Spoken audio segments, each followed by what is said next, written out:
Good morning student, आप सभी को गणेश चतुर्थी की हार्दिक शुभकामनाएं। आपको और आपके परिवार को गणेश चतुर्थी के पावन पर्व पर आपको सभी को बहुत बहुत हार्दिक शुभकामनाएं।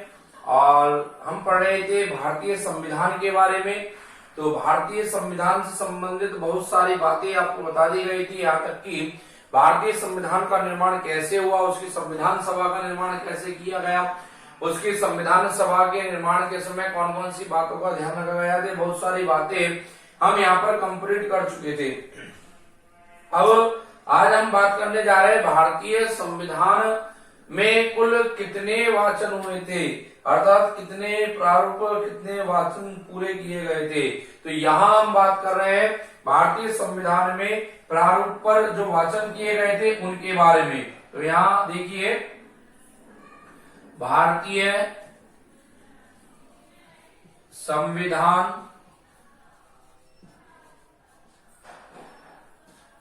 पर वाचन, और भारतीय संविधान पर वाचन की अगर हम बात करें तो भारतीय संविधान पर कुल 3 वाचन हुए थे। कितने वाचन हुए थे?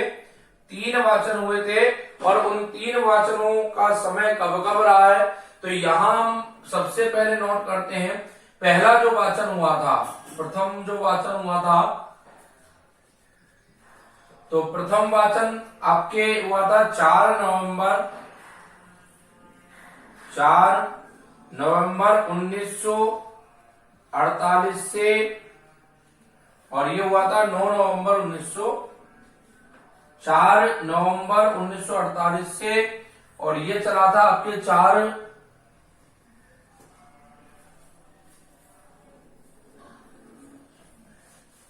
9 नवंबर 1948 तक।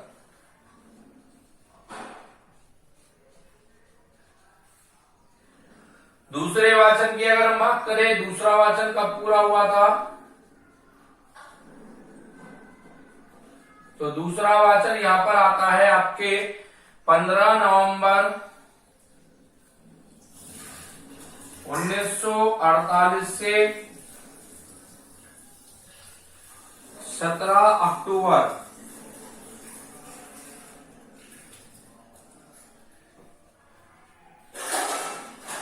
1949। तीसरे वाचन की अगर हम बात करें,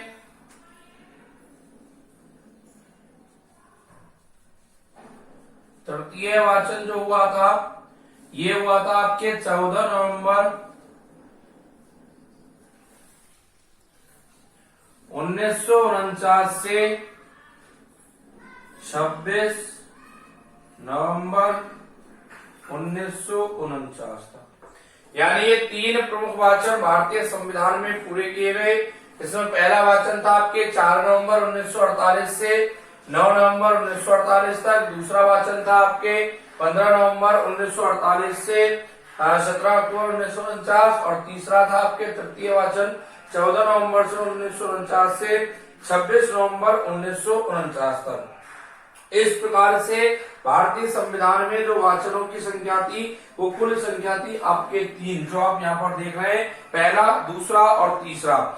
इसके बाद अगर हम बात करें कि 26 नवंबर 1949 को, जैसा आपको बताया गया, भारतीय संविधान को पारित कर दिया गया, अर्थात भारतीय संविधान सभा जो थी उसने, भारतीय संविधान की सभा ने इस बात को स्वीकार कर लिया था कि भारतीय संविधान का निर्माण पूर्ण हो चुका है। अर्थात हम बात करें भारतीय संविधान पारित, भारतीय संविधान पारित की बात करें तो 26 नवंबर 1949 को, यानी कि 26 नवंबर 1949 को भारतीय संविधान पारित कर दिया गया, संविधान सभा द्वारा उसे स्वीकार कर लिया गया और अंगीकृत कर दिया गया। आज भी अगर हम बात करें तो प्रतिवर्ष संविधान दिवस मनाया जाता है, और संविधान दिवस जो मनाया जाता है आपके, वो मनाया जाता है 26 नवंबर को। 26 नवंबर को प्रतिवर्ष संविधान दिवस मनाया जाता है। अब इसके बाद आता है आपके 26 जनवरी 1950।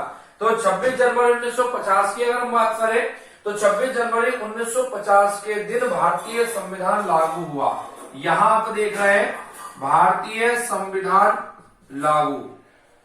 तो भारतीय संविधान लागू की अगर हम बात करें तो ये 26 जनवरी 1950 को भारतीय संविधान को लागू किया गया था। और इस दिन भारतीय संविधान को जब लागू किया गया तो उसकी 3 कॉपियां, 3 प्रतिलिपि जो है वो छापी गई। 3 प्रतिलिपि जो है उनके रूप में, तीनों प्रतिलिपियों के रूप में भारतीय संविधान को लागू किया गया था। और 3 प्रतिलिपि कौन कौन सी थी?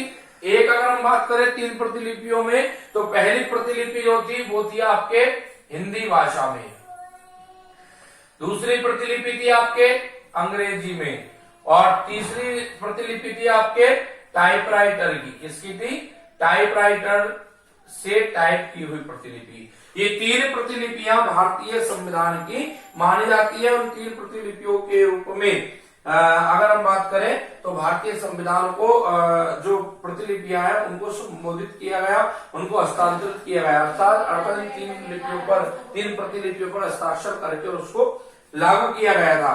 अब यहाँ बात करते हैं कि 26 जनवरी 1950 के पहले संविधान सभा का विघटन कर दिया गया। और संविधान सभा का जो विघटन किया गया था, जो संविधान सभा जो 9 दिसंबर 1946 से जो अपनी सभाएं कर रही थी उसके आधार पर भारतीय संविधान का निर्माण किया जा रहा था, तो उस संविधान सभा का विघटन कर दिया गया। और संविधान सभा का जो विघटन हुआ था, संविधान सभा का जो विघटन हुआ था, तो संविधान सभा का विघटन अगर हम देखें, संविधान सभा का विघटन, तो संविधान सभा का विघटन हुआ 24 जनवरी 1950 को। 24 जनवरी 1950 को संविधान सभा का विघटन किया गया। और इस दिन इसी संविधान सभा को विघटन करके और उसी संविधान सभा को अंतरिम सरकार का रूप दे दिया गया। और वही अंतरिम सरकार भारत में 5 वर्ष तक शासन व्यवस्था को संभालती रही, अर्थात जब तक 1952 में पहला आम चुनाव कंप्लीट होकर रिजल्ट नहीं आए थे तब तक अंतरिम सरकार का ही शासन चल रहा था। अर्थात अंतरिम सरकार के आधार पर ही भारत की शासन व्यवस्था संचालित थी। यहां हम बात कर रहे हैं 24 जनवरी 1950 को संविधान सभा का विघटन हुआ। तो इस विघटन के साथ साथ, मैंने जैसा आपको बताया था पहले भी, इस विघटन के साथ साथ 3 कार्य और हुए थे। और वो 3 कार्य क्या क्या हुए थे? देखिए, 3 कार्यों में अगर हम सबसे पहले देखें तो पहला कार्य था कि भारत के प्रथम राष्ट्रपति डॉक्टर राजेंद्र प्रसाद को उसी दिन मनोनीत किया गया भारत के राष्ट्रपति के रूप में। भारत के राष्ट्रपति के रूप में, प्रथम राष्ट्रपति के रूप में डॉक्टर राजेंद्र प्रसाद को मनोनीत किया गया।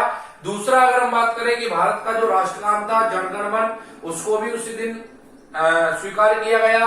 और अगर हम बात करें भारत के राष्ट्रगीत को, तो उसको भी राष्ट्रीय गीत के रूप में जो दर्जा मिला वो उसी दिन मिला। यानी 24 जनवरी 1950 को भारतीय संविधान की जो अंतिम बैठक मानी जाती है, उसी दिन संविधान सभा का विघटन माना जाता है। और उसी दिन इन तीनों कार्यों को भी पूर्ण रूप से किया गया।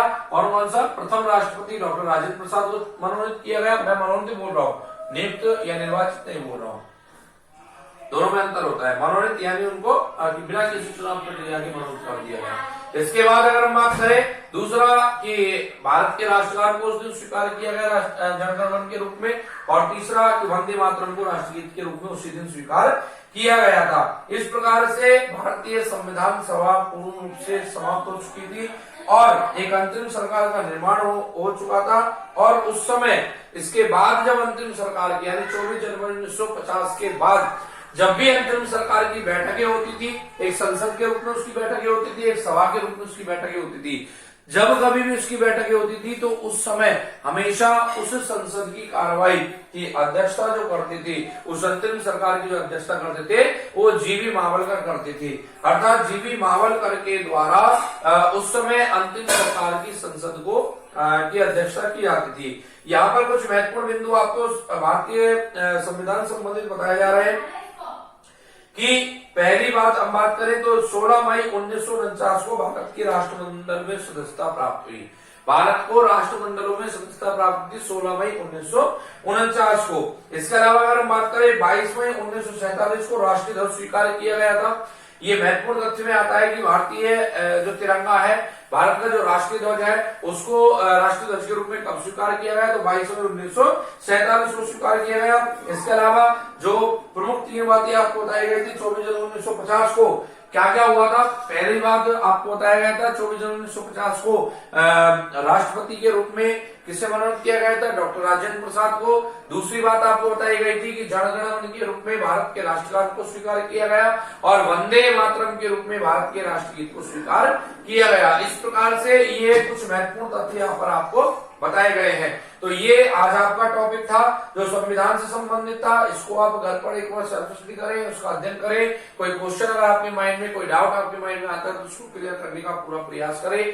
पूरा प्रयास किया जाएगा कि आपके डाउट और कंफ्यूजन उनको खत्म किए जाए। लेकिन ये जो जितना सा टॉपिक आपको पढ़ाया जा रहा है, ये टॉपिक जो है वो लिमिटेड पढ़ाया जा रहा है, जिससे कि आपको किसी प्रकार की कोई समस्या ना हो। इसलिए पहले ही आपको लिमिटेड टॉपिक पढ़ाए जा रहे हैं। तो जो लिमिटेड टॉपिक आपको डेली आपको प्रोवाइड करवाया जा रहा है, उनका पूर्ण रूप से ठीक प्रकार से अध्ययन करने का प्रयास करें, जिससे कि आगे इस क्लास के साथ साथ आगे भी आपको कंपटीशन में उससे एक बहुत बड़ी हेल्प मिल सके। तो ये आपको करना है। इसके बाद अगर हम बात करें कि गणेश चतुर्थी की एक बार पुनः आपको हार्दिक शुभकामनाएं, आपका जीवन मंगलमय हो और आप सभी गणेश भगवान के आशीर्वाद से आगे बढ़ते रहे। सबसे बड़ी बात जो कोविड-19 के लिए हम डेली आपको बोलते हैं कि इससे संक्रमित होने से बचें, घर पर रहे, सुरक्षित रहे, अपना ध्यान रखें, परिवारजनों का ध्यान रखें। और ऐसा अगर आप करते हैं तो निश्चित रूप से आप आगे बढ़ते हुए चले जाएंगे। सेल्फ स्टडी आप निश्चित करें और जो आपको वीडियोस जो ऑनलाइन क्लासेस विद्यालय की ओर से प्रोवाइड करवाई जा रही है इस कोविड-19 के समय में सब्जेक्ट स्पेशलिस्टों के द्वारा, उनका आप पूर्ण रूप से उपयोग करें, सदुपयोग करें, जिससे कि आपको किसी प्रकार के अध्ययन प्रणाली में प्रॉब्लम्स क्रिएट ना हो। तो आगे की बातें हम अगली क्लास में करेंगे। तब तक के लिए ओके, थैंक्स फॉर लर्निंग।